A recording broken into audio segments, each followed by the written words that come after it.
قرآن مجید فرقان حمید میں اللہ تعالیٰ نے جا بجا موت و حیات کا فلسفہ بیان کیا ہے۔ جہاں انسان کی تخلیق کا مقصد واضح الفاظ میں بتا دیا تو وہیں موت کے بارے میں بھی جگہ جگہ ارشاد فرمایا۔ سورۃ الذاریات میں کہا کہ میں نے جنوں اور انسانوں کو صرف اس لیے پیدا کیا کہ وہ میری بندگی کریں۔ اس آیت میں انسانی زندگی کا مقصد اور اس کی غرض تخلیق بیان کر دی گئی کہ انسانوں کو پیدا کرنا اللہ تعالیٰ کی کسی اپنی حاجت کے لیے نہیں تھا، کیونکہ وہ ذات تو بے نیاز اور غنی ہے۔ پھر سورۃ الملک میں ارشاد فرمایا کہ وہ ذات جس نے موت اور زندگی کو پیدا کیا تاکہ تمہیں آزمائے کہ تم میں سے بہتر جد و جہد کون کرتا ہے، وہی عزت والا اور بخشنے والا ہے۔ اور جس طرح ہر دنیاوی سامان کی بھی ایک ایکسپائری ڈیٹ ہوتی ہے، بالکل اسی طرح جہاں اللہ تعالیٰ نے انسان کی تخلیق کے متعلق ارشاد فرمایا تو وہیں اس کے فنا ہونے کے بارے میں بھی واضح الفاظ میں بیان کر دیا۔ اللہ رب العزت نے قرآن کریم میں ارشاد فرمایا کہ حکومت اسی کی ہے اور اسی کی طرف تمہیں لوٹ کر جانا ہے۔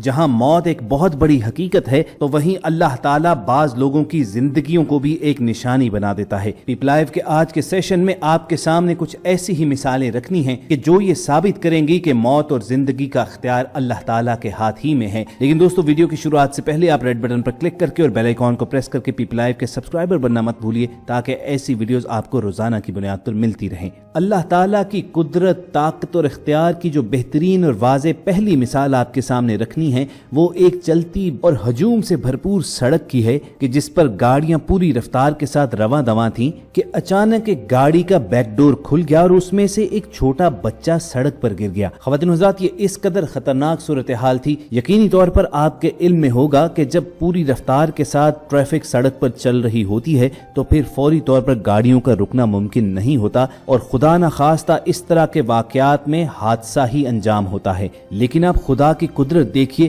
کس طرح ایک غیبی ہاتھ نے اس بچے کی حفاظت فرمائی۔ یہ سڑک پر گرتا ہے تو خود اس کے والدین اس بات سے بے خبر ہوتے ہیں اور چند میٹر آگے تک چلے جاتے ہیں، مگر خدا کا کرنا اس طرح ہے کہ یہ بچہ جو ہی سڑک پر گرا اس وقت عین اس گاڑی کے پیچھے دوسری گاڑی موجود نہیں تھی اور چند لمحے کے بعد جو گاڑی پیچھے آ رہی تھی اس نے فوری طور پر رخ بدل لیا۔ اور یہ چھوٹا بچہ بھی آپ دیکھیے کہ کس طرح چند لمحے سڑک پر یوں ہی پڑا رہنے کے بعد اٹھ کر صحیح سلامت اپنے والدین کی گاڑی کی جانب چلا جاتا ہے۔ یہ قدرت کے وہ کرشمے ہیں، وہ غیبی ہاتھ ہیں کہ جنہیں کوئی سائنس ایکسپلین نہیں کر سکتی ہے۔ اسے آپ اتفاق کہیے یا کوئی معجزانہ کرامت، قدرت کا کوئی غیبی ہاتھ کہیے یا دنیاوی دلیل کو مانتے ہوئے پیچھے آنے والے ڈرائیور کی حاضر دماغی، ایک بات ضرور طے ہے کہ جب اللہ تعالیٰ نے کسی کی زندگی بچانی ہو تو وہ کئی قسم کے اسباب پیدا فرماتا ہے۔ اس واقعے سے آگے بڑھیے اور آپ کو چائنا کا ایک واقعہ دکھاتے ہیں۔ آپ اپنی سکرینز پر دیکھ سکتے ہیں کہ کئی منزلہ بلند عمارت کی ایک بالکنی سے شیرخوار بچہ لٹک رہا ہے۔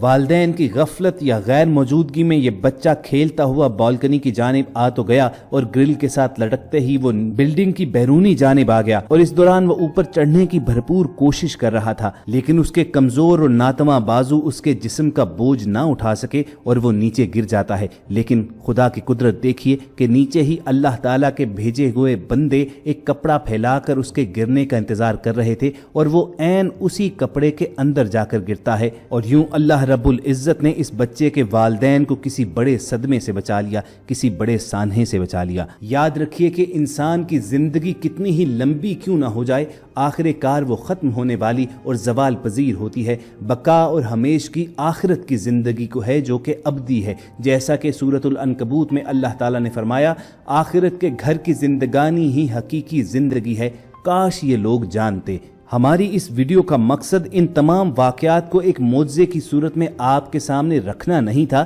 بلکہ ایک یاد دہانی کروانی تھی کہ جب ہمیں اچھی طرح معلوم ہے کہ اس دنیا کی زندگی محض دھوکہ اور فریب ہے اور ہماری حیثیت اس دنیا میں محض مسافر کی سی ہے، کسی بھی وقت ہمارا سفر زندگی ختم ہو سکتا ہے، تو پھر کیوں نہیں ہم اس ابدی اور آخر تک باقی رہنے والی زندگی کی تیاری کرتے ہیں۔ قرآن مجید میں جگہ جگہ اللہ رب العزت نے انسان کو پیدا فرمانے کا مقصد ہی یہ بیان کیا ہے تاکہ اسے آزمایا جائے۔ ارشاد باری تعالیٰ ہے، جو اٹھتے بیٹھتے اور لیٹتے اللہ کو یاد کرتے ہیں اور زمین و آسمان کی پیدائش میں غور و فکر کرتے ہیں، وہ بے ساختہ پکار اٹھتے ہیں کہ اے ہمارے رب، تو نے یہ سب کچھ بیکار اور بے مقصد پیدا نہیں کیا۔ اسی طرح ایک اور جگہ اللہ نے ارشاد فرمایا، ہم نے آسمانوں اور زمین کو اور جو کچھ ان کے درمیان ہے محض بے مقصد نہیں بنایا، بلکہ ہم نے انہیں خاص مصلحت کے تحت بنایا ہے، لیکن اکثر لوگ اس حقیقت سے بے خبر ہیں۔ اسلامی تعلیمات کے مطابق کائنات کی ہر چھوٹی بڑی چیز ایک مخصوص حکمت کے تحت ایک متعین مدت تک اپنا کام کر رہی ہے۔ موت و حیات کا فلسفہ بیان کرتے ہوئے قرآن واضح طور پر کہتا ہے،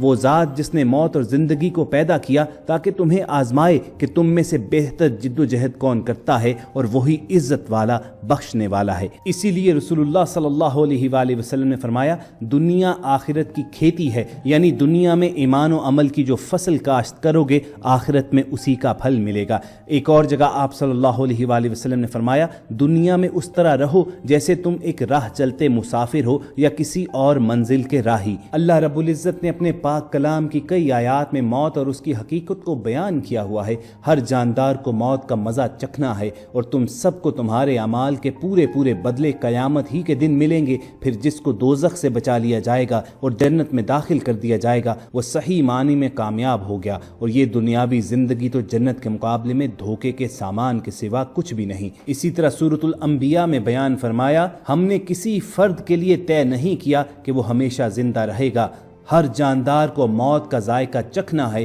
ہم تمہیں آزمانے کے لیے بری اور اچھی حالتوں میں مبتلا کرتے ہیں، اور تم سب ہمارے ہی پاس لوٹ کر آؤ گے۔ یہ دنیا فانی ہے اور زندگی وقتی۔ اخروی زندگی کی تیاری کے لیے پہلا اور آخری موقع یہی دنیا ہے، جیسا کہ اللہ تعالیٰ فرماتا ہے، یہاں تک کہ جب ان میں سے کسی پر موت آ کھڑی ہوگی تو وہ کہے گا، اے میرے پروردگار مجھے واپس بھیج دیجئے تاکہ جس دنیا کو میں چھوڑ آیا ہوں اس میں جا کر نیک اعمال کروں۔ ہرگز نہیں، یہ تو ایک بات ہے جو وہ کہہ رہا ہے۔ اب ان سب مرنے والوں کے پیچھے ایک برزخ ہے جب تک کہ وہ دوبارہ اٹھائے جائیں۔ تو انتہائی ضروری ہے کہ ہم افسوس کرنے یا آنسو بہانے سے قبل اس دنیاوی فانی زندگی ہی میں اپنے رب کو راضی کرنے کی کوشش کریں، تاکہ ہماری روح ہمارے بدن سے اس حال میں جدا ہو کہ ہمارا خالق و مالک ہم سے راضی ہو۔ اگر آپ کے دل کی بھی یہی آرزو ہے تو کمنٹ سیکشن میں آمین ضرور لکھیے گا۔ خواتین و حضرات، جیسا کہ ویڈیو کی شروع میں ہم نے بیان کیا کہ اس ویڈیو کا مقصد آپ کو ان دونوں واقعات بطور معجزہ پیش کرنا ہرگز نہیں تھا،